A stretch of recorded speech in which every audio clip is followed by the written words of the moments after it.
Buenas, buenas, buenas. Buenas tardes. ¿Cómo les va o cómo estás? Hay una persona, dos. Bueno, saben que el taller se llama Salvar una persona es salvar un mundo. Está tomado del título de la biografía que escribe Gail Ornstein sobre Frida von Reichmann, que tal línea Susana Miche.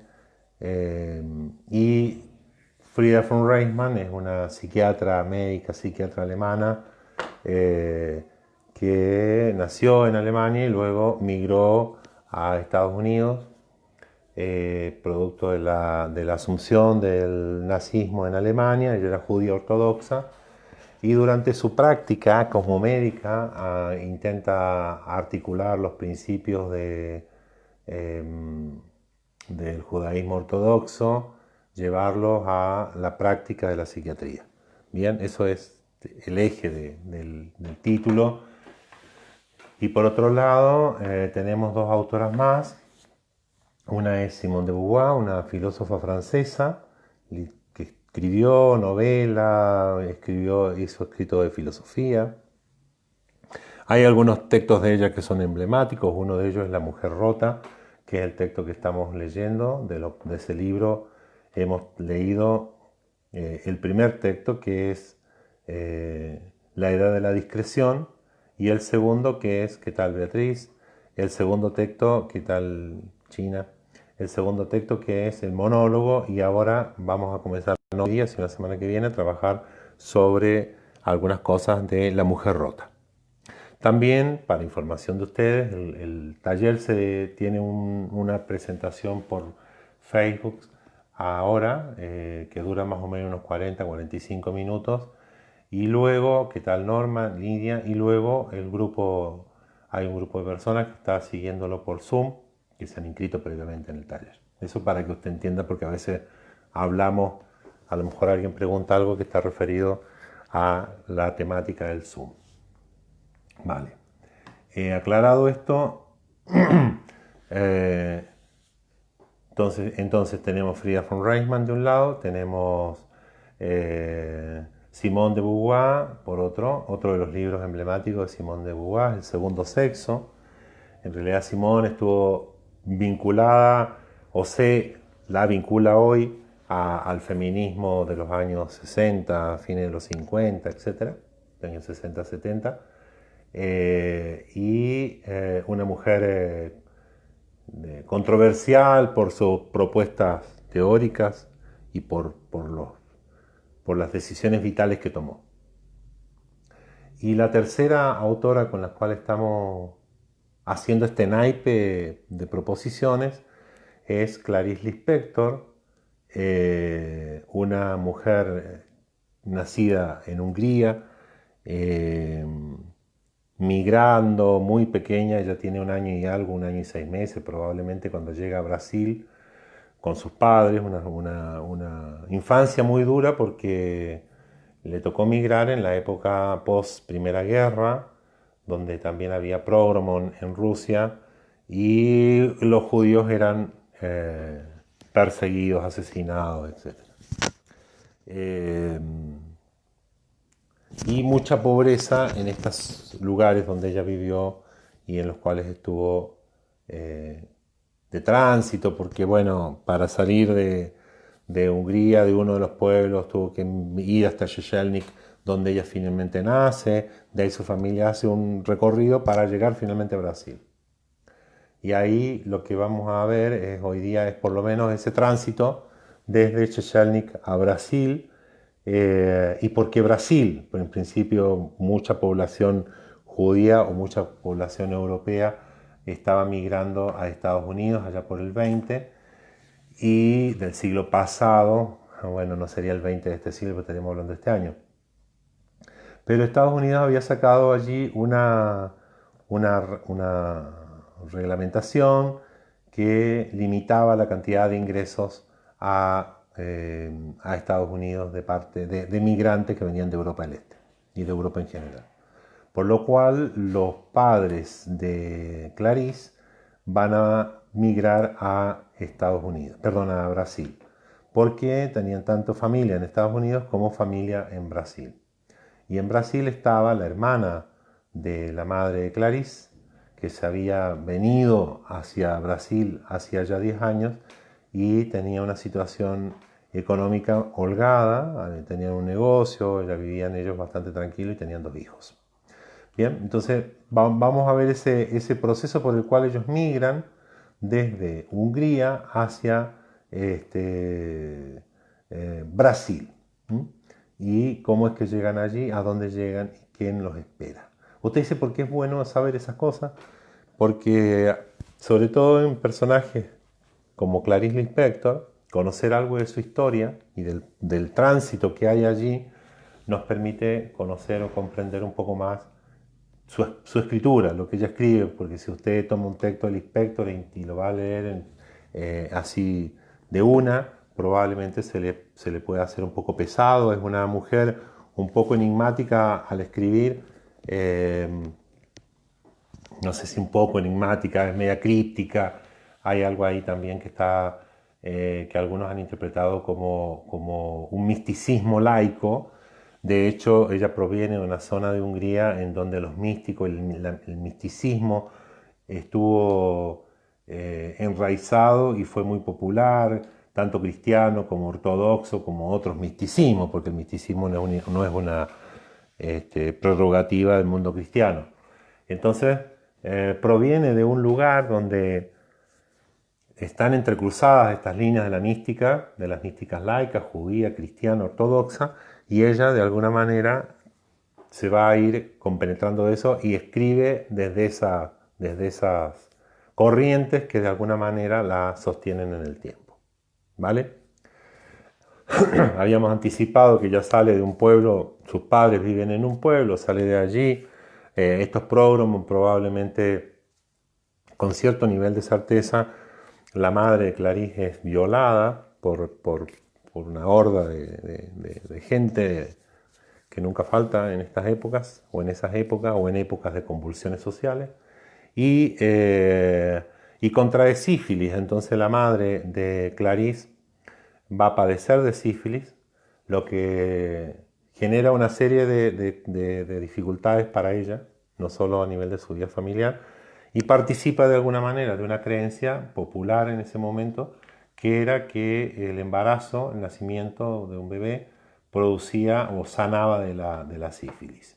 Si es así o no es así, Clarice es concebida en el marco de esa situación, de esa enfermedad de la madre, y de alguna manera ella se lamenta, no de alguna manera, se lamenta escribiendo que no pudo salvar a su madre, que no pudo liberarla de esta enfermedad, y entonces va a vivir con eso durante algún tiempo, si no toda la vida. Para colmo de males, cuando llegan cuando van en movimiento, cuando van viajando para poder salir de Hungría, el padre se va a enfermar de tifus, es decir, que tenemos una madre con sífilis, un padre con tifus. La hermana mayor de ella es la que de alguna manera se va a hacer cargo de no solo de la familia, sino lo que ocurre muchas veces en la familia, con los hermanos mayores, es que terminan tomando posiciones o desarrollando roles, aun cuando sean pequeños, que son de gente grande, es decir, se hacen cargo de situaciones que, bueno, que son complejas para alguien de la edad de un chico, de un niño, pero terminan haciéndose cargo de situaciones complejas. A lo mejor a alguno de ustedes le ha tocado ser hermana mayor o hermano mayor y efectivamente te haces cargo de cosas, aun cuando no haya una delegación explícita, ¿no? Muchas veces los padres no te delegan explícitamente que te hagas cargo de algo, pero por ser el mayor o la mayor terminas haciéndote cargo de algo. Le va a pasar a la hermana de Clarice, Eliana si no me equivoco, le pasa a Frida von Reisman también, es la hermana mayor. Allí tal vez lo que vemos en la vida de Frida von Reisman y su primogenitura es que es más explícita, digamos, el que ella se haga cargo de situaciones familiares, de la relación de los padres, Frida termina en algún sentido haciéndose cargo no solamente de situaciones de conflicto en su propia familia, sino en la familia extendida, ¿no? También es una hermana mayor. No pasa, o no sabemos, pero no pasa con la misma intensidad en el caso de Simone de Beauvoir. En el caso de Clarice, lo va a vivir la hermana, que se va a tener...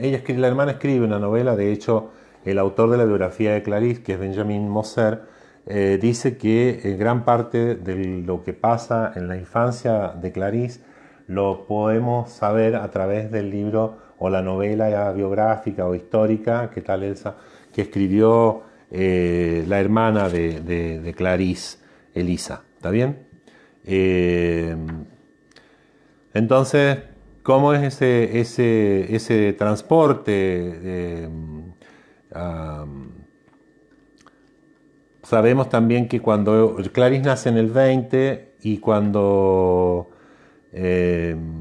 llega a Brasil pierde su nombre original es Chaya, que significa vida y también animal. Ese nombre se pierde y solo reaparece cuando Clarice muere y se coloca, se inscribe en su tumba.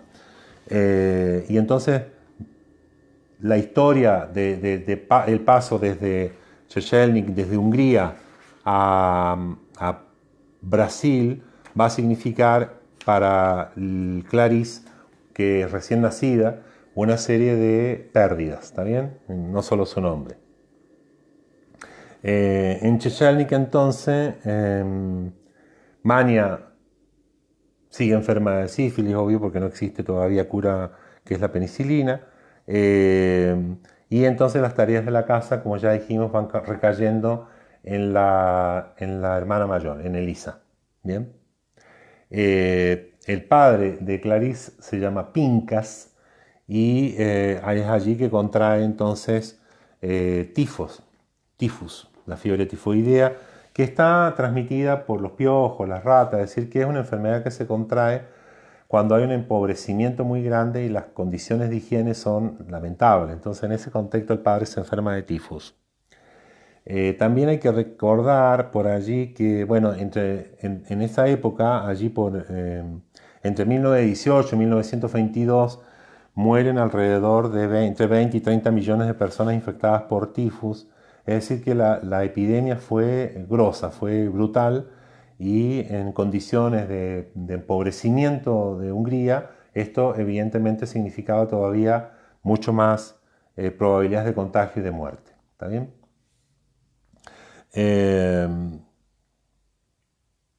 Hungría había sido conocido en Europa como el almacén de grano, así que sabemos que su producción anual era de 300 millones de toneladas de grano, y entonces lo que tenemos en ese momento es que el país que producía esa cantidad de riqueza, sus habitantes están muriendo de hambre.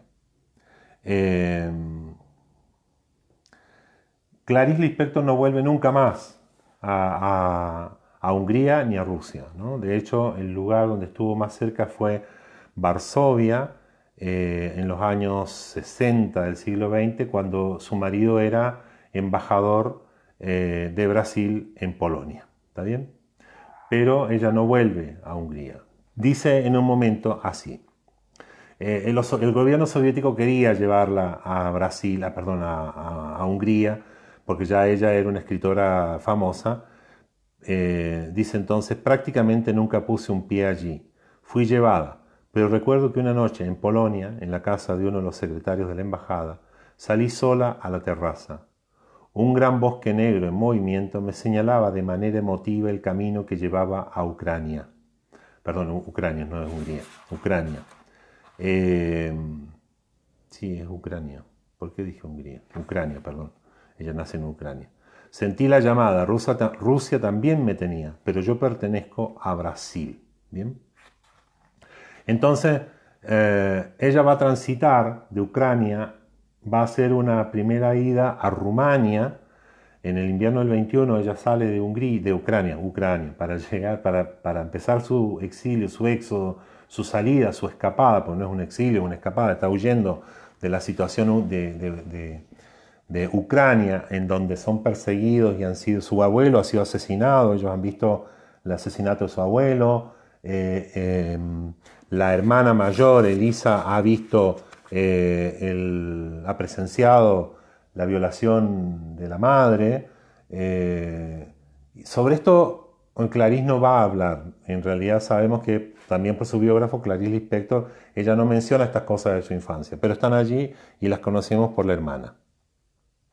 Entonces dejan Ucrania en el verano del 21 y al final, el 27 de enero del 22, ellos logran tener un pasaporte expedido ruso, expedido para llegar a Brasil.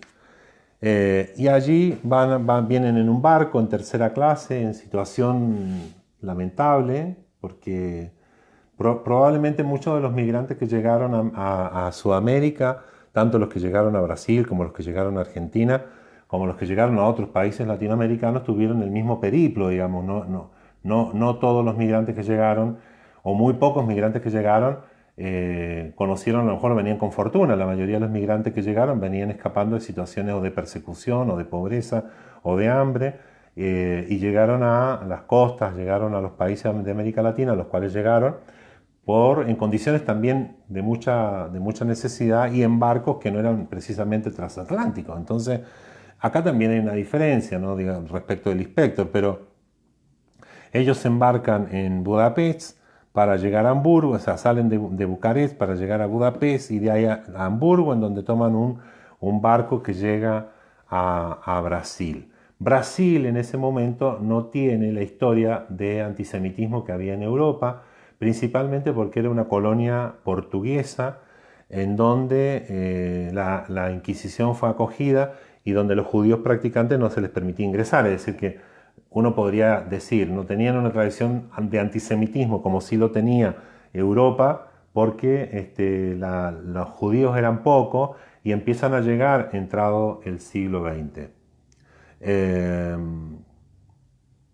Ellos llegan a Maceió, al sur de Recife, en el estado de Alagoas. Bien, allí habían muy pocas familias judías y estaba la familia de la madre del inspector, de Clarice, que se llama Mania. Bien, allí los nombres van a cambiar. Picas, que era el nombre del padre de Clarice, se transforma en Pedro, y Mania se va a transformar también en otro nombre. Bien, entonces el recibimiento, según lo que nos dice el autor, Mania se va a transformar en Marieta, Lea en Elisa y Chaya en Clarice. Bien, Tania, que es la otra hermana de Clarice, es la única que conserva el nombre porque efectivamente es un nombre, supuestamente, si uno lo ve así, más común para los países de América Latina, ¿no? Tania, en cambio Shaya, imagínate, ¿no? O el nombre de Lea, que se va a transformar en Elisa, Mania en Marieta. Así que, de alguna forma, esa llegada a Brasil, aparte de llegar a un lugar donde no conocen el idioma, también le hubiese ocurrido en Estados Unidos, ¿estamos de acuerdo? Pero la llegada a Brasil va a significar la pérdida de sus nombres, la transformación de sus nombres.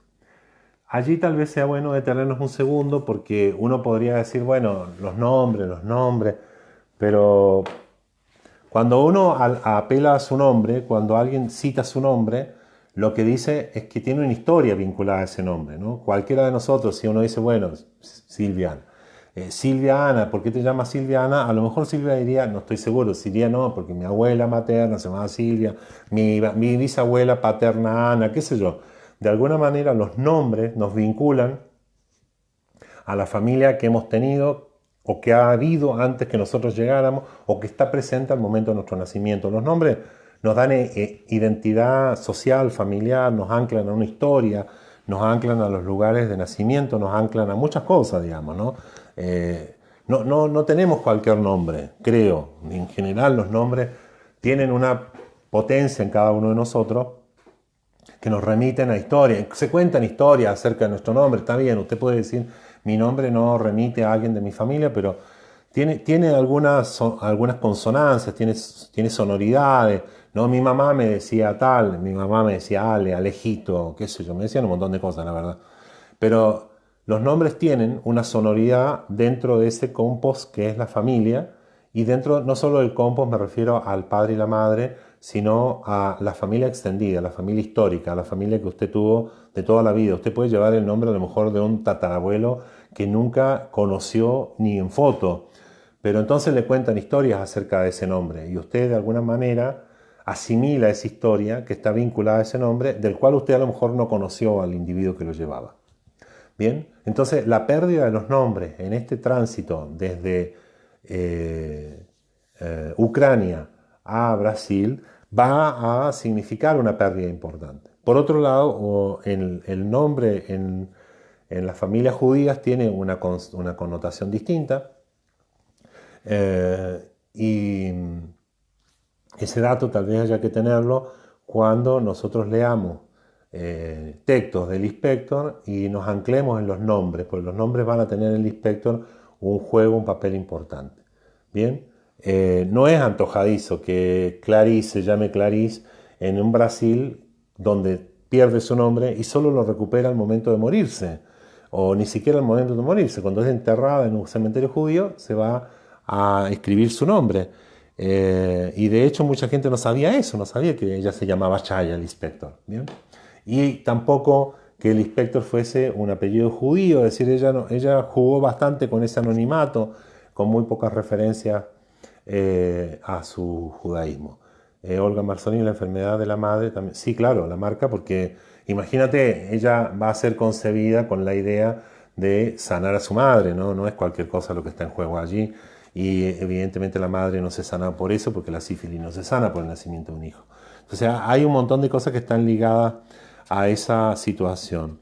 Cuando ellos llegan entonces a Maceió, en el estado de Alagoas, bien, llegan a una sociedad que, si bien el clima es totalmente distinto a Ucrania, ellos venían de un país donde había 20 grados bajo cero, a Brasil, donde el bajo cero no existe, imagino, pero llegan a un lugar donde había un fuerte componente rural, y había sido abolida la esclavitud no hacía mucho tiempo, en 1888.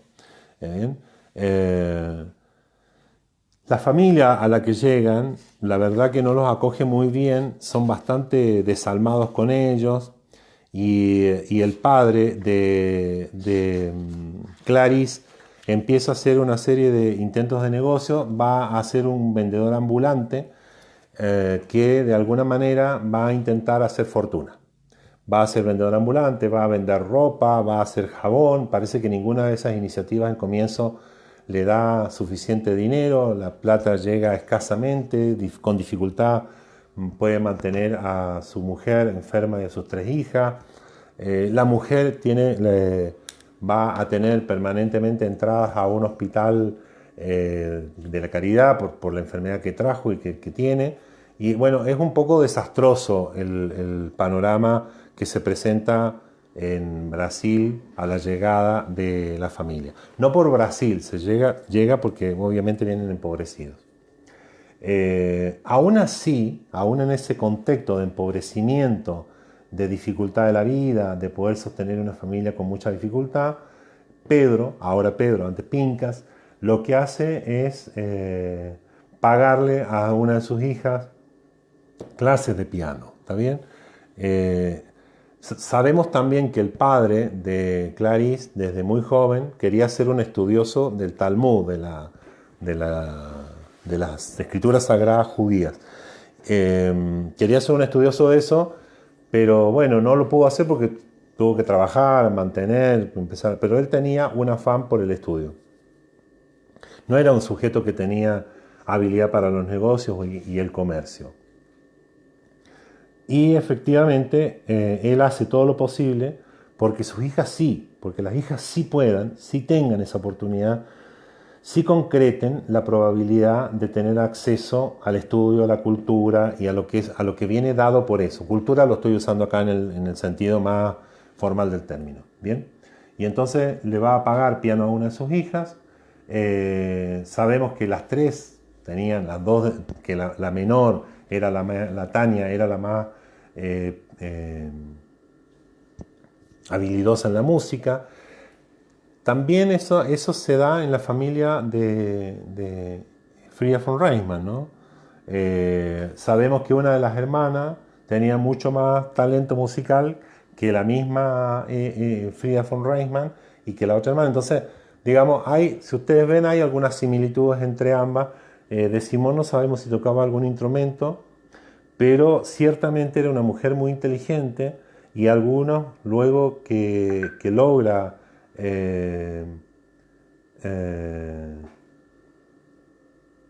el puesto de profesora en una plaza de Francia, vamos a tener a alguien que efectivamente tiene mejores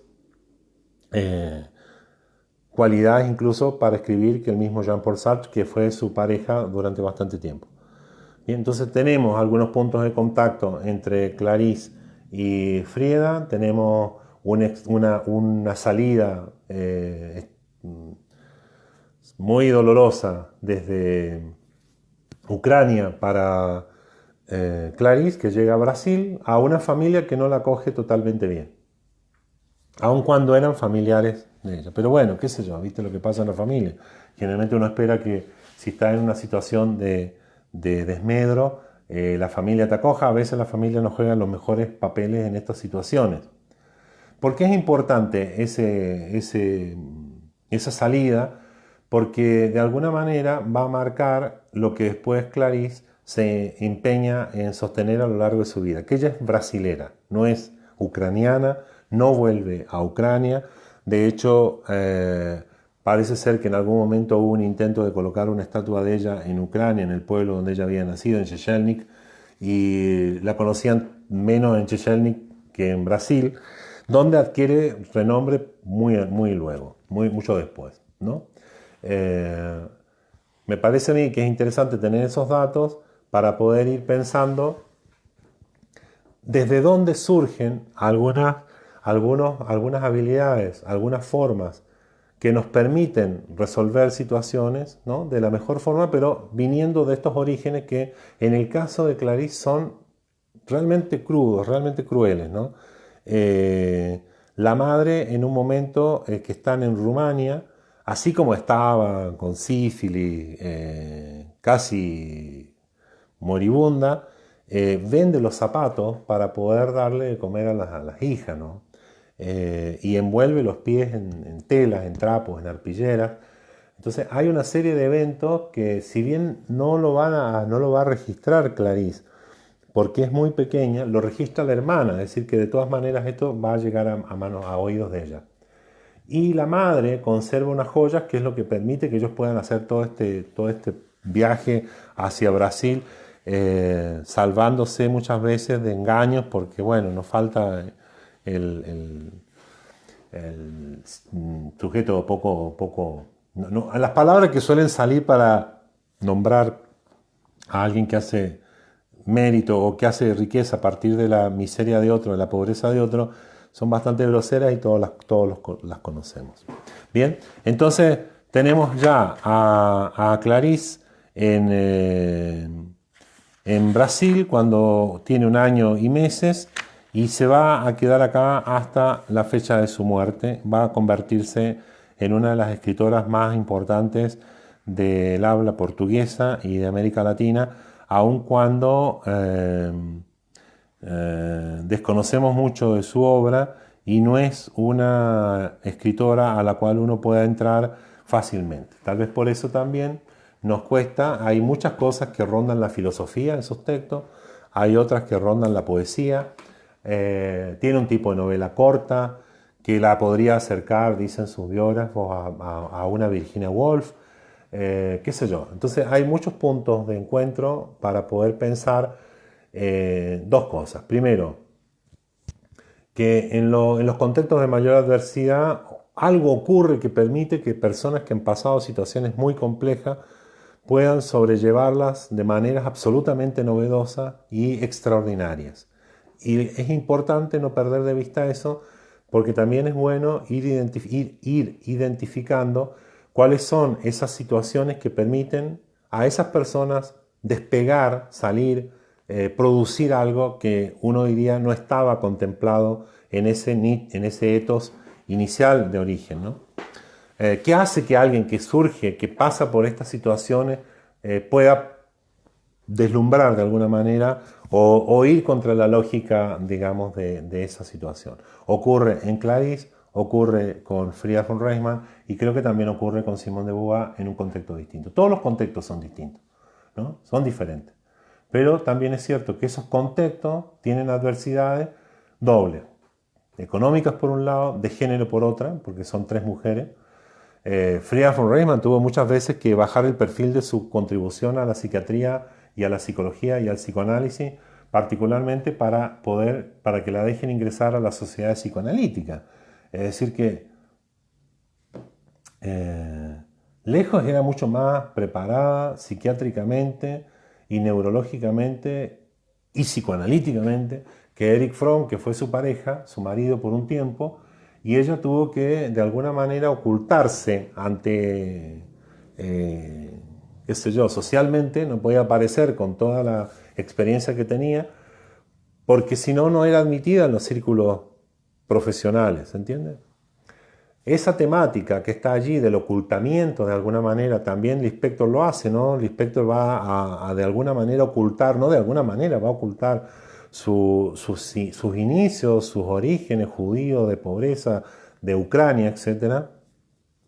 No sabemos si para poder ingresar o no a una sociedad o a un tipo de escritura o a lo que fuera, pero también lo oculta, ¿no? Y cuando uno ve eso, ve el ocultamiento o la necesidad de ocultar algo de las potencialidades que alguien tiene, en este caso mujeres, podríamos leer La mujer rota, podríamos leer el texto de Simón de La edad de la discreción, el monólogo y La mujer rota, con estas claves del ocultamiento, del perfil bajo, del no mostrarse, ¿no? Esta dificultad o esta opción que tiene el inspector de no dar entrevistas, de mostrarse críptica, etc. Digo, uno podría pensar en esas situaciones como las que nos podrían ayudar a comprender de qué rotura estamos hablando cuando Simone de Beauvoir escribe su texto. Tal vez, a diferencia de estas dos personas, de Frida y de Clarice, Simone es más descarada, ¿no? Lo va a mostrar, lo va a decir con más desparpajo, pero eso también tiene un costo, ¿no? No publican sus novelas, no publican sus ensayos. En una sociedad francesa ilustrada aparece ella como alguien que no puede expresar libremente lo que quiere decir, lo que piensa, lo que siente, sin pagar un costo por ello, ¿vale? Entonces hay desde situaciones de adversidad algunos puntos en los cuales uno podría preguntarse cómo es que estas personas logran producir algo a contramano, a contrasentido de lo que está ocurriendo, ¿no? En contra de lo que está ocurriendo. Y lo otro es como un desafío en relación a cómo leemos textos, ¿no? Uno podría leer un texto de corrido y decir, bueno, leí tal cosa, leí tal cosa, leí tal cosa, o bien haciéndonos algunas preguntas respecto de los autores. ¿Qué leen los autores? ¿Cómo es que alguien, yo me imagino, digo, usted toma una novela y dice, ¿cómo es que a este sujeto se le ocurrió esto? ¿No? ¿Cómo es que se le ocurrió esto? Hay una novela de José Donoso, un escritor chileno, que también uno diría, el tipo no termina de ser conocido. Tiene una novela que se llama, ¿cómo se llama, Donoso? ¿Por qué me haces esto? Se llama El pájaro. Ay, Dios, qué mal que estamos, no traje el libro. Bueno, El obsceno pájaro de la noche. Por Dios, bueno. Y cuando usted lee eso, usted se pregunta, ¿cómo hizo este sujeto para escribirlo? ¿No? ¿Cómo hizo para escribirlo? No el acto técnico, me refiero a la creación de la escritura, al acto creativo de la escritura, a cómo armó las palabras, de dónde saliste para escribir esto, ¿no? ¿Dónde estuviste para escribir esto? Y me parece que cuando uno se pregunta eso, tiene más probabilidades de comprender algunas cuestiones del texto. Eso es mi desafío, eso es lo que yo hago o lo que intento mostrar. Si lo logro o no, bueno, veremos al final lo que queda. Bueno, no sé si hay alguna pregunta, alguna duda, algún comentario. No tienen por qué compartir el mismo interés, esto yo lo he dicho siempre. Usted lea lo que tenga gana de la manera que tenga gana. A mí lo que me gusta es ir pudiendo ver algunas coincidencias o algunos puntos de encuentro entre textos que parecen distintos, ¿no? Que uno dice hay algunas semejanzas, hay algunas posibilidades de encuentro, de articulaciones, que también nos permite luego pensar en nuestras propias vidas o en las situaciones que estamos viviendo y decir, bueno, aun cuando estemos en contextos muy distintos o pertenezcamos a creencias muy diferentes o a pensamientos políticos distintos, también de pronto uno dice, no, hay puntos de encuentro. Obviamente si esos pensamientos, creencias o vivencias son absolutamente y radicalmente distintas, a lo mejor no.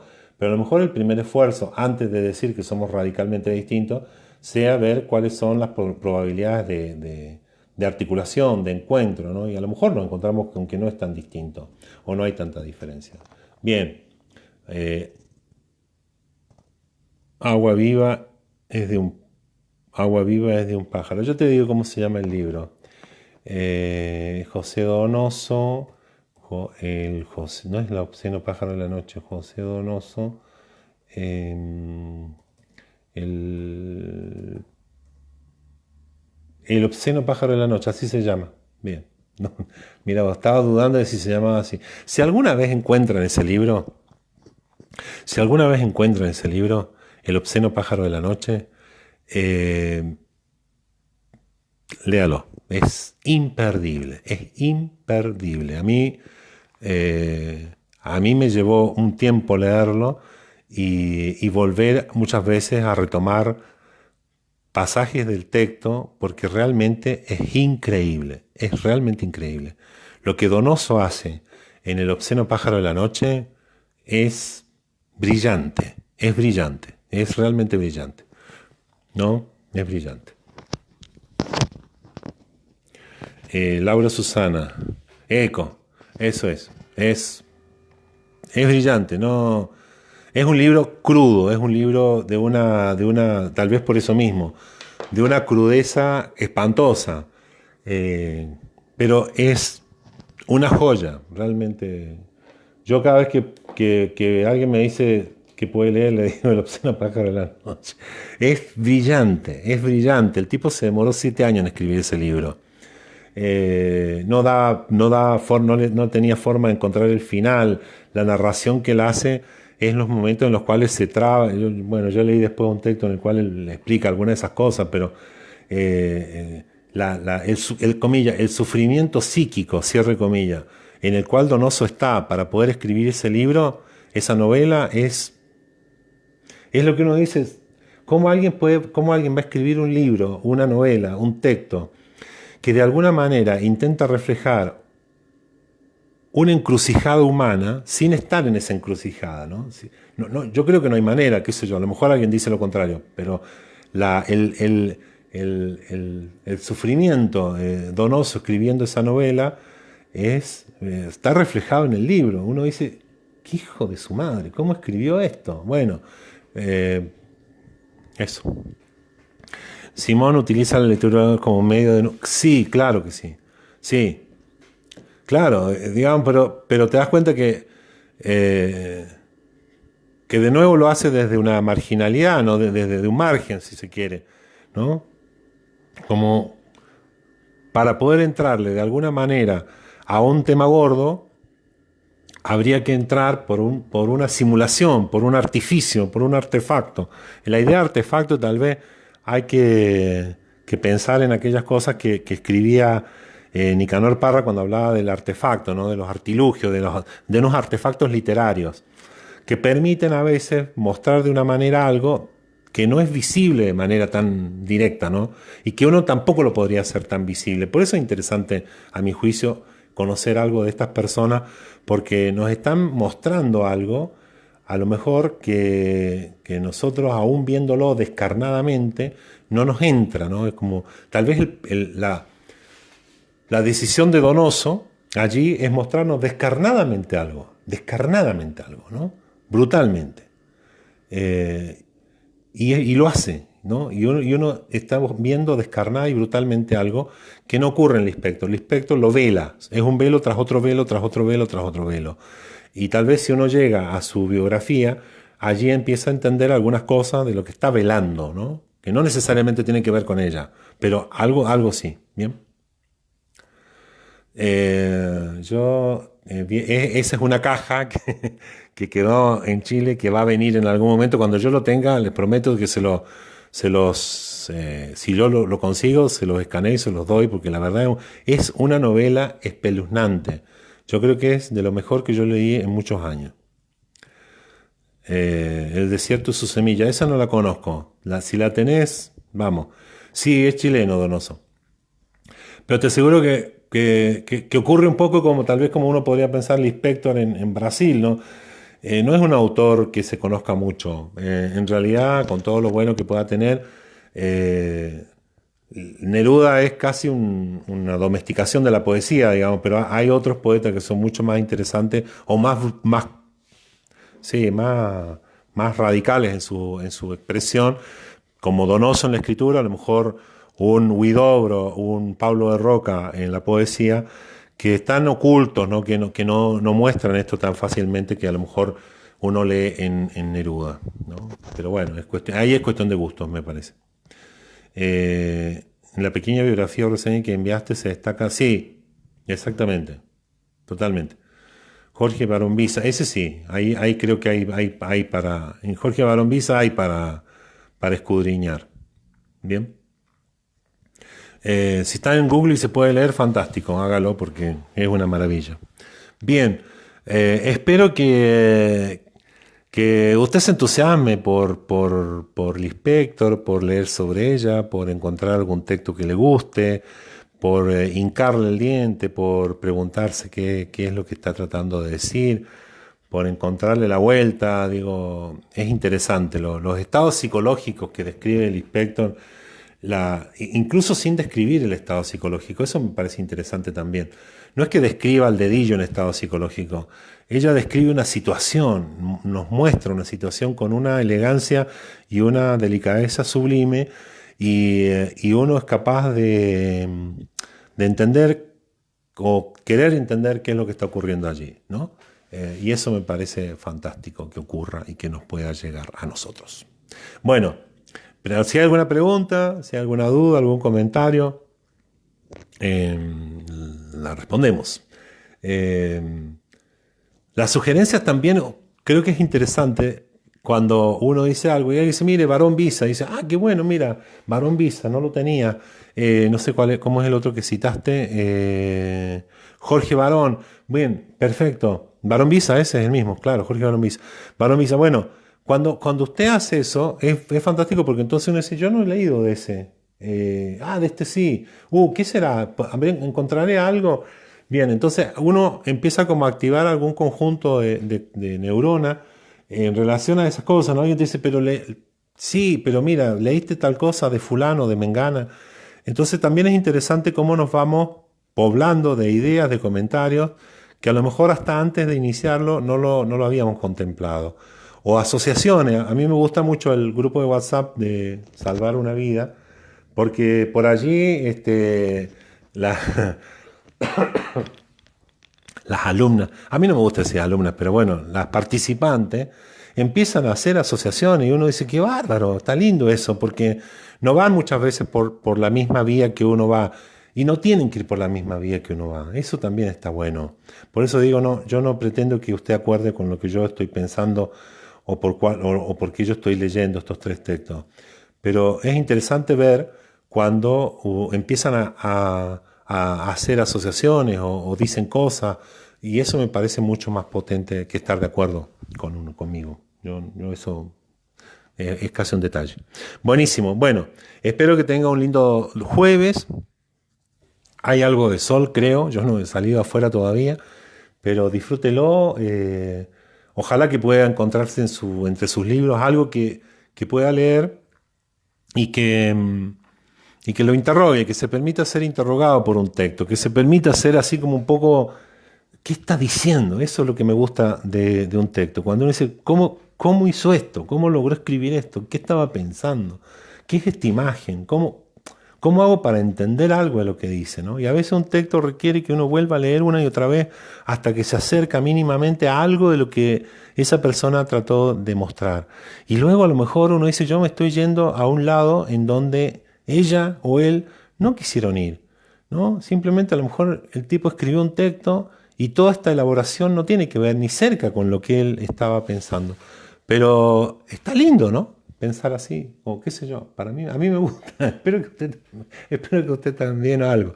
Bueno, que lo pase lindo, que tenga un buen jueves, que tenga un fantástico viernes, que el fin de semana lo pueda disfrutar, eso, y que encuentre algún libro por ahí en su biblioteca que diga, esto habría que leerlo, y lo empiece a leer simplemente por el gusto de sentir el placer de estar leyendo algo que le gusta. Eso, como decía Borges, hay que leer lo que a uno le gusta, si no le gusta, déjelo, tal vez no es el momento para leerlo, pero hay que leer lo que a uno le gusta. Y en estos tiempos, hacer algo que nos gusta es sumamente agradable. Que tenga buen jueves, que lo pase bien, ha sido un verdadero placer.